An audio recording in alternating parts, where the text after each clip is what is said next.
Welcome to the All About Pigeons podcast, brought to you by the All About Pigeons nonprofit organization, which is dedicated to promoting education and promotion of the pigeon hobby. Every week, a listener requests to drive our conversations about all things pigeons. Join me, Philip Fry, as we learn and share stories about these incredible birds and this ancient hobby. Today we're going to be talking about the breed West of England Tumbler with Superior Master Breeder Brian McCormick. So Brian, thanks so much for coming on and talking with us today. Yeah, thanks for having me. We all understand the Master Breeder in itself is a challenge to get to. It takes a lot of time and effort, energy, and working with a breed. Can you explain Superior Master Breeder and how you got that? Actually, we have three tiers. I think it was the beginning of the 90s when they revamped the standard. It's kind of a revamp of the National Club. For some reason, I'm thinking it was 91, but I could be wrong. Anyways, they revamped the Master Breeder structure. You know, nobody was really close. I think Jim Craybaum may have been the only one that I can think of off the top of my head, but they created the Master Breeder, and they figured, okay, well, if people keep showing, at some point, you know, they'll have the Superior Master Breeder, which let's see, I'm trying, it was 25, 5,000. It's 25, 5,000, 7,500. So they figure, okay, you know, it's probably unlikely that somebody will get there, but let's just say they'll get the Superior. Okay, what if they do and they keep showing? Well, let's create this. What is it? I'm trying to remember what the third one is called. And I think in the National Club, I think Jay Turner has either earned it or he's getting pretty close. But yeah, I think he's the only one. But yeah, it's structured based on points earned from showing. Like basically, you know, your champion, your reserve champion, your best young, depending on if it's a district show, a national show, a regional show. Like regionals, you know, the points aren't quite so much because they figure the competition's not, that deep. So it's mainly your district shows and your Western and Eastern Youngbird show, and the national are where you would get champion, reserve champion, best young, and then you have the best of each of the four categories. So West of England Tumblers, we have selfs, models, patterns, and bald heads. Those are the four categories. So you'll have the best of that. And then at the big ones like the national or like the pageant, they said you can get points for a reserve of that category. And then that's kind of where it stops. So you can't just get it like in my old German Owl breed.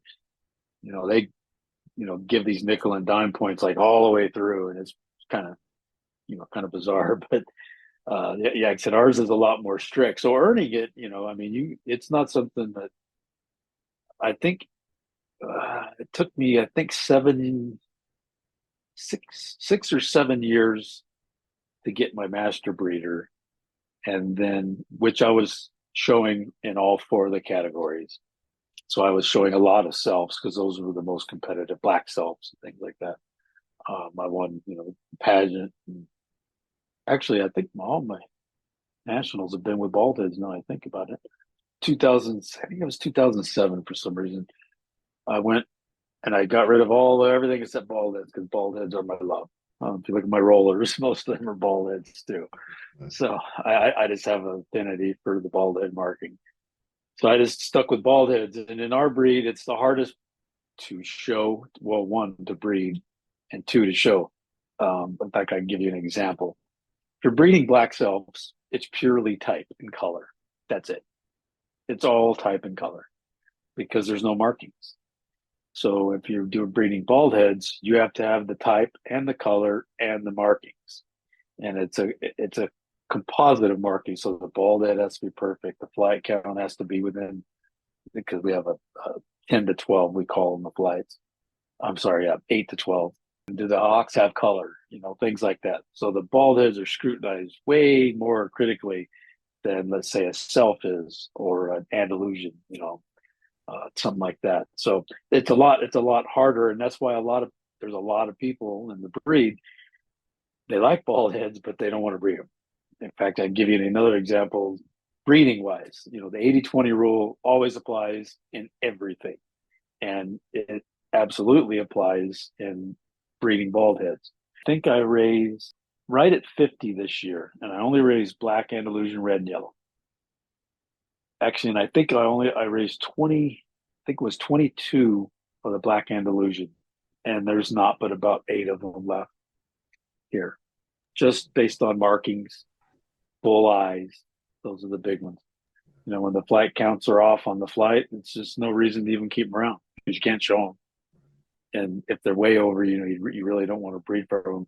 So it's just kind of it's very, very difficult. Whereas if you're breeding, let's say, selfs or Andalusians, you can pretty much keep all the young all the way until fall and see what they turn out wise, type wise, because you don't have to mess with the markings or anything. So, like I said, I was up for that challenge, and it's kind of good in some ways. I don't have to keep all my babies until October and keep feeding them to see what they turn into. I can tell right out, as soon as I wean them up, your flight counts are way off, or you got white where you're not supposed to, or black where it's not supposed to be, and I can just move them out and not have to feed them. What are some of the common faults in this breed that you're seeing at the shows, like traits that need to be worked on in this breed? That's vast, which I am assuming you're familiar with our breed, and we kind of tout ourselves as America's color breed, because we have pretty much everything except toy stencils. It's so deep and so vast that type has come a long way in the last 20 years, but I think the depth is a lot better than it used to be. And when you look at a lot of that, it's like, for example, if you were to come and go to the pageant, when you would see all the birds up there, nice and fresh, and it's really, really deep as far as the quality of the birds goes. The days of open backs, that used to be a thing back 20 years ago. We'd always pick on open backs, wide tails, things, leg length, things like that, just stuff that we would pick on, because they were so easily identifiable. You really don't see that. I mean, people may have those at home, they just don't show them, but you really don't see that in shows now. So judging a show is, in my opinion, a lot more difficult, just because there's a lot more balance in the overall birds that the judges having to scrutinize. There's not a lot of faults. Now, like I said, with all the different categories, there's inherent faults within that category.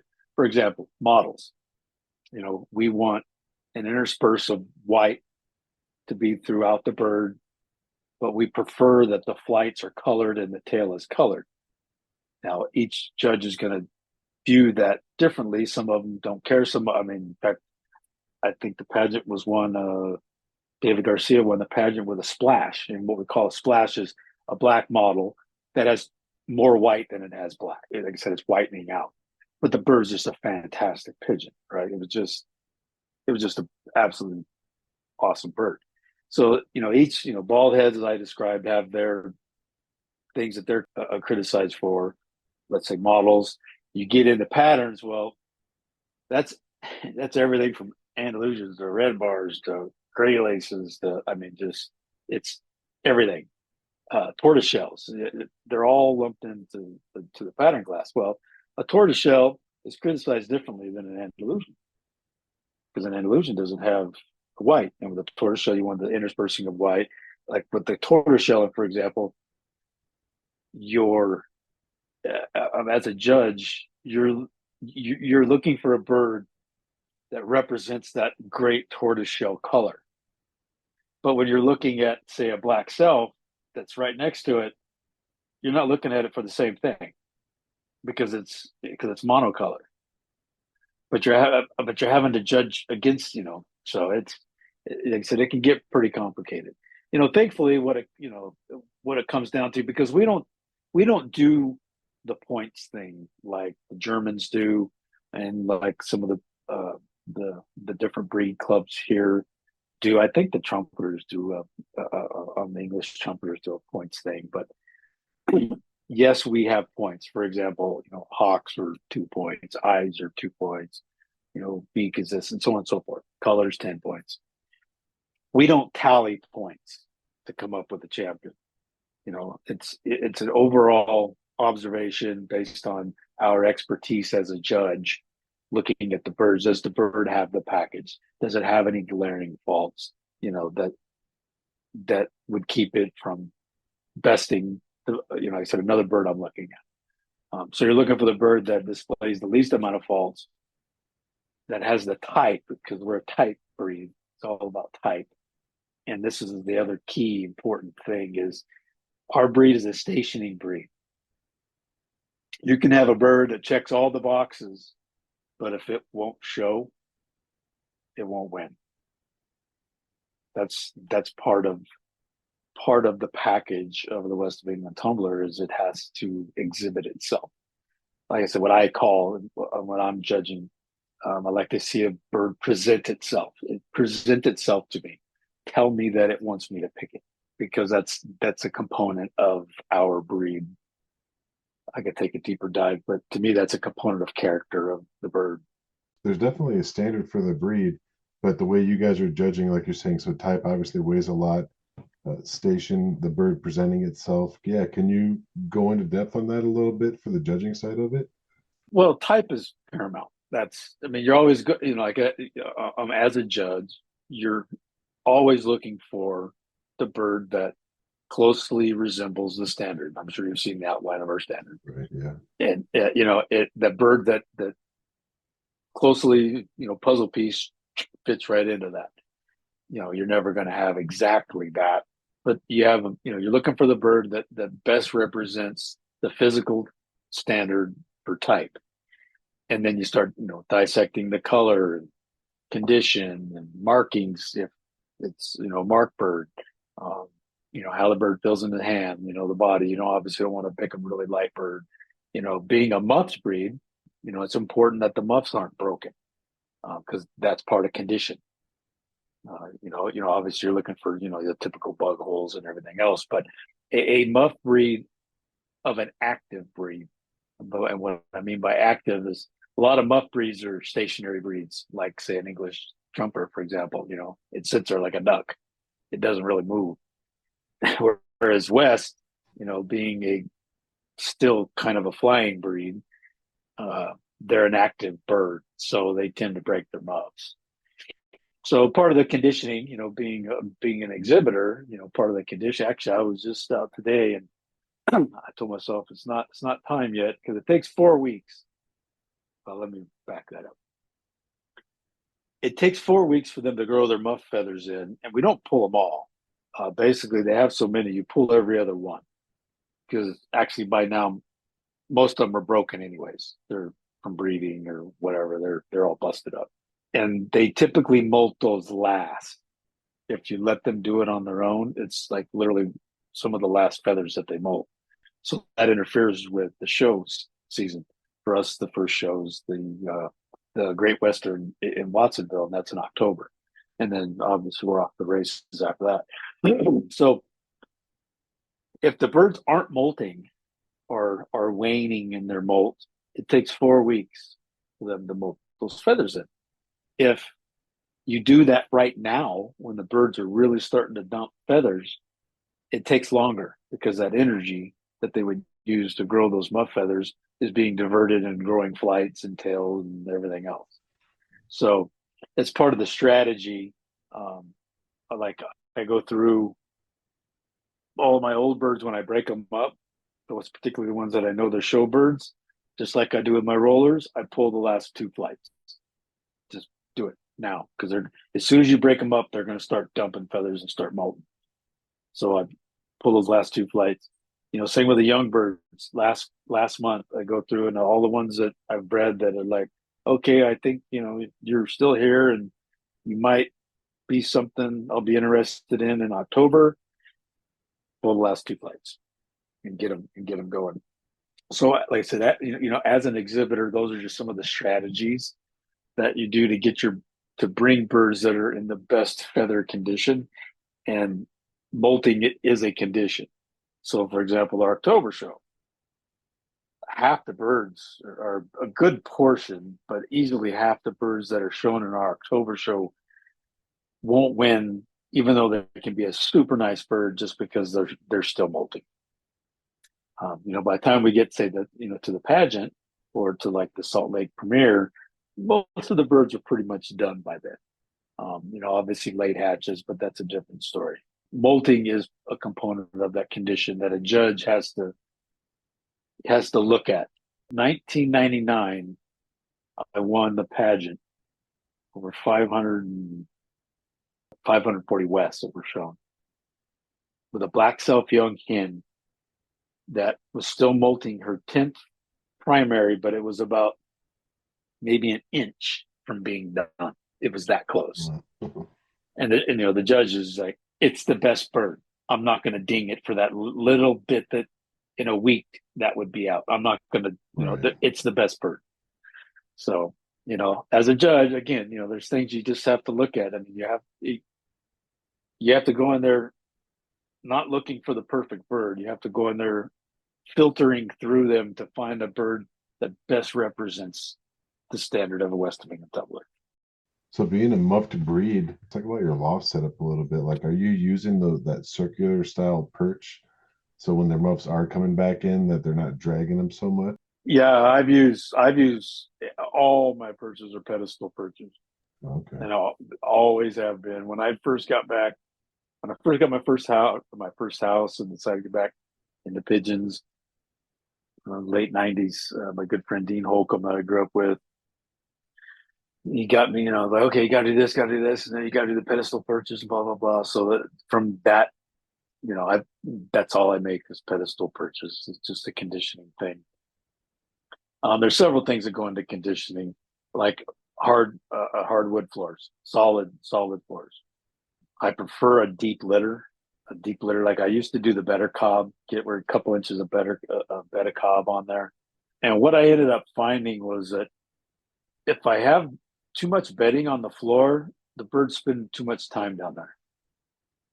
If I keep the floor fairly clean, the West, for whatever reason, they don't hang out down there.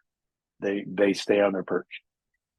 And maybe it's just my birds, but that's one thing that I've noticed about them, as opposed to like my German owls, and those things are like fantails. They live on the floor. They're crazy, but I don't have to worry about muffs on them. Like I said, I prefer hardwood floors for a lot of different reasons. If I didn't have muff breeds, I definitely would be doing expanded metal just for the dust aspect. But when you run deep litter, it's not dusty because that deep litter traps all the dust. Right. Yeah. So you're saying the wood floor so that way they're not catching feathers and ripping their muffs off. Right, right. And obviously, which I used to be super crazy about this. I'd go through when I build my new loft. Well, for example, like all the perches, all the edges get sanded down so there's no sharp edges. I'd go through the loft, and anything that had a right angle or a 90-degree angle on it, I'd hit it with my sander, just to smooth everything out. Birds are going to break feathers. That's just how it is. Especially cockbirds. They all want to fight.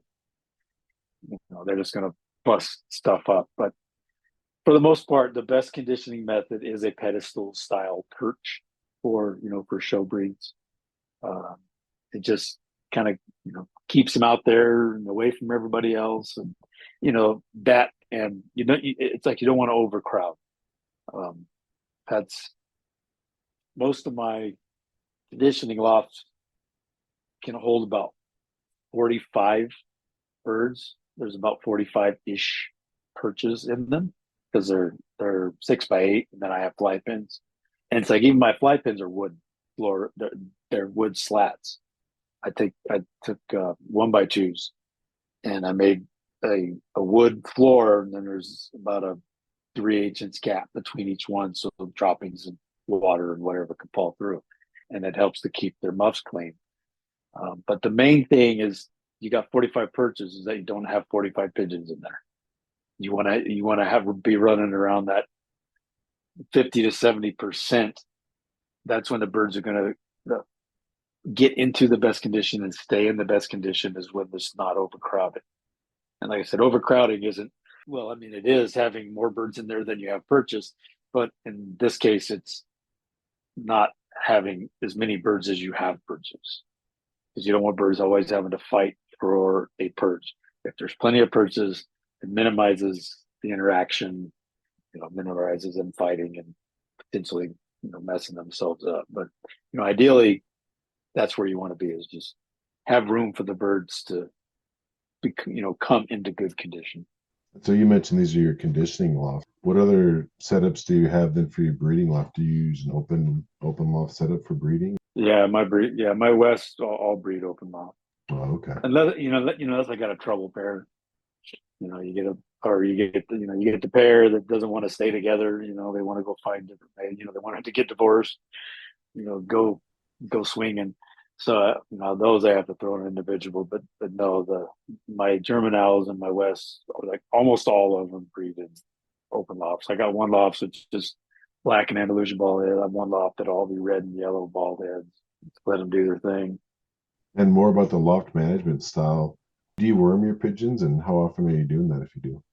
I usually only do it once a year. I don't think you have to do it with the law. Like I said, but rollers I do it a little more because my flyers get to the ground. But if you have birds that are holding body really, really well, they don't have worms. So I don't believe in medicating for something that doesn't exist. But excuse me, before the breeding season, everybody gets wormed, everybody gets canker medicine, on down the line. It's clean everybody out. But I said I don't believe in worming the birds, several times a year for birds that are basically captives. They don't leave the law. What do you use for your dewormer? Quest, the horse stuff, which seems to be popular with people these days. So with this breed, are there any books specific to this breed that you've ever found to be really helpful or would be really helpful for someone getting into this breed? Well, Chuck Zeller wrote a real good one. He wrote probably the most prominent and the most recent one. There was one way back, Jeffrey Oldham, I think, but it was kind of when the breed was still what we call dual purpose. They were flying them and showing them. Just got to remember the West Wing and Tumbler started as a flying breed, so it didn't kind of really become an exclusive show breed. 80s into the 90s. Wow, they've only been showed since then. Okay. Oh no, they've been showed since the 50s. Oh, Like I okay. said, they were like a dual purpose breed. I mean, if you look at the birds that from even the 70s compared to now, it's way different pigeon. The ones up to, I mean, even in the 80s, they look like the flying birds that were first brought over here in the 30s. Like I said, the two books I can think of are obviously Chuck Zeller's, but those are helpful. It's more of a history thing. I don't know how much would be helpful from a overall broad perspective of selecting birds. We always tell people if you're interested in this breed, get with breeders who show and come to the shows. I mean, it sounds like that breed gets represented at a lot of the shows. I mean, it's good, healthy competition with that breed. Well, I mean, we are kind of in a I call it a lull. I mean, you got to remember back at the pad. See, the Southern California Club used to be the beating heart of the national club, and we'd have up to 600 West of England shown at the pageant. 500 was common for us to show at the pageant, and we'd have 25, 30 exhibitors. It was crazy, and we've unfortunately lost a lot of breeders over the last couple decades, and then that has made a big dent. So now, it's like we kind of normalize. We're kind of normal with the rest of the breeds at that 150-ish, at most of the shows. Yeah, it's not quite the same as it was in the heyday. That's for sure. But again, like I said, we always encourage people to come to the shows, and that's where you're going to look for it. Because you got to understand it's a show breed, so you have to see it in that environment. It's especially when you're new in your first year or two, it is super easy to get loft blind, because you got birds from me or you got birds from this guy, and oh man, I'm going to set the world on fire. And you raise your birds and you're looking at them in the fall and you're scrutinizing, oh man, these are great, Well, if you're not comparing them to other birds in shows, you might be mistaken, which they said most people are. And those learning curves that you have to kind of embrace. But like I said, again, we encourage people to come to the shows, participate, watch. That's where you're going to learn, because we're all super cool. I mean, you have questions, ask. We'll be happy to answer, show you different examples. We help people all the time.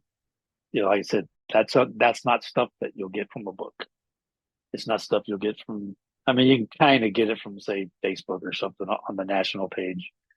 Once we get into show season, we talk about things and show winners and stuff. But pictures usually don't represent what the bird really actually looks like in person.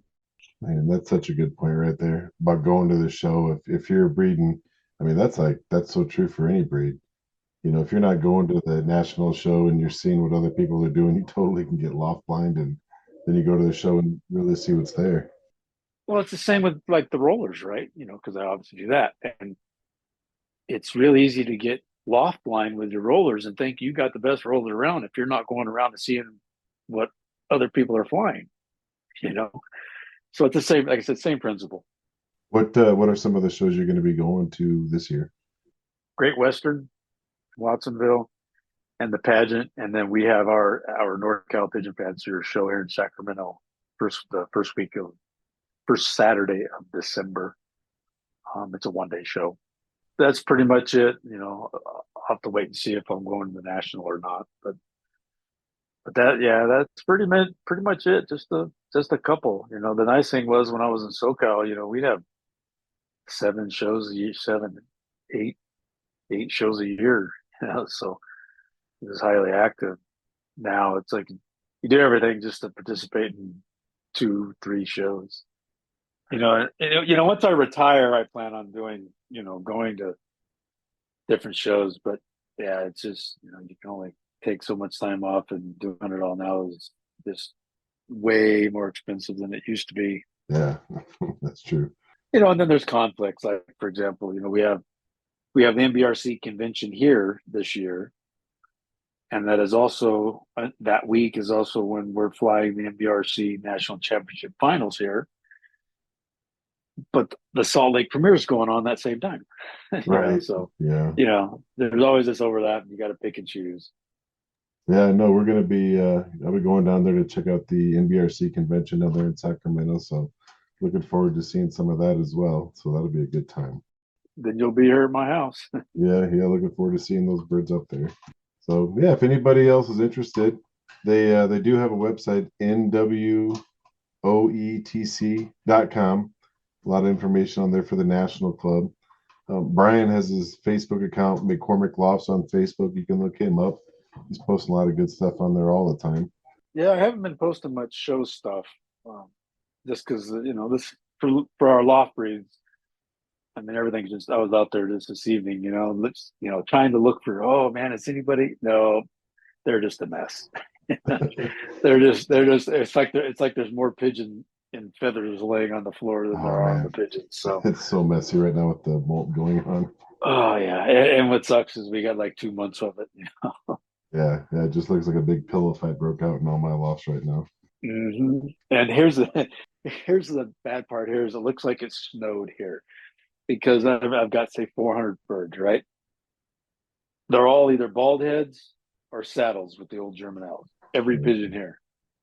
And I did a rough count, and I'm like, it was like 11,000 flight feathers, that I have to clean up. I'm like, man, that's just the flight feathers. And of course they're all white, so they stand out. The good times. Yeah, there's some pigeon math. Yeah. Brian, thanks so much for coming on the show again. Really appreciate it. Yeah, thanks for having me on the breed, and look forward to seeing you out there in November.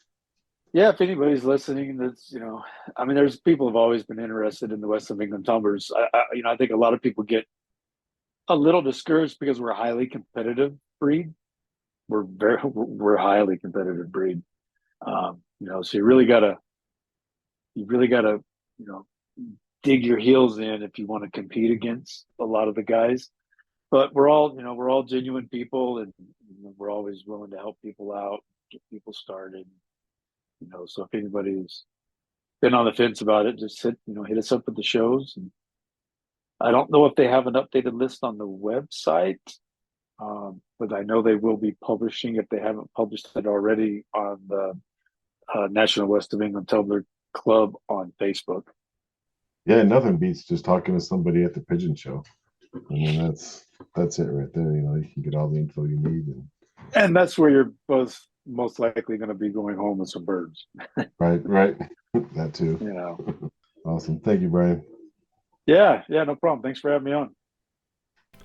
Thank you for listening to another ad-free, listener-requested episode of the All About Pigeons podcast.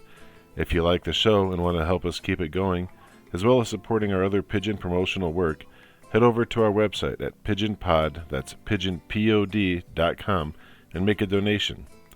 We are a non-profit public charity, so once you've made your donation, you'll receive an email with a tax-deductible receipt.